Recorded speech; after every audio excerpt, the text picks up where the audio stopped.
A promotion, the golden ticket, right? The recognition, the salary bump, the shiny new title. It feels like progress, and sometimes it is. But what if I told you that not every promotion is a win? I learned this the hard way. I was offered a promotion I didn't even apply for. On the outside, it looked like success, but behind the scenes, it came with unrealistic expectations, endless meetings, and a workload that tripled overnight. Suddenly, I was responsible for everything but had authority over nothing, and worst of all, I had less time, more stress. And the same people skills were now being tested in office politics I never wanted to be part of. The truth is, some promotions are traps disguised as rewards but built to stretch you thin, keep you loyal, and test how much pressure you can take before you break. So how do you know when a promotion is really a promotion? I've learned my lesson the hard way. But here's what I would do differently. First, don't settle for the first offer if an offer comes through that you weren't expecting. Take time to consider it, sleep on it, talk to your family. Maybe even talk to your colleagues or mentors. Don't feel pressured to accept on the spot.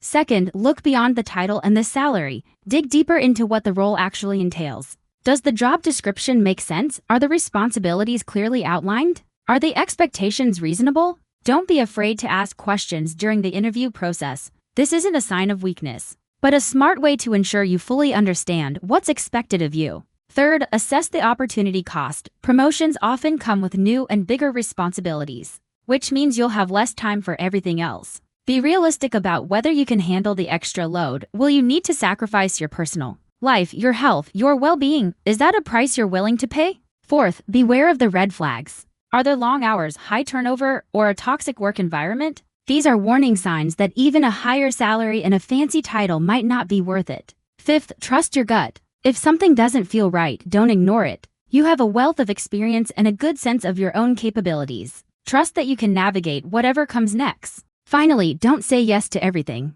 It's okay to push back and ask for what you want. If the offer isn't exactly what you're looking for, don't be afraid to negotiate or decline. Remember, the goal is to find the right fit for you, not just to say yes to the next opportunity that comes your way. Real growth isn't just about moving up. It's about moving smart. So take your time, weigh your options, and make the best decision for you.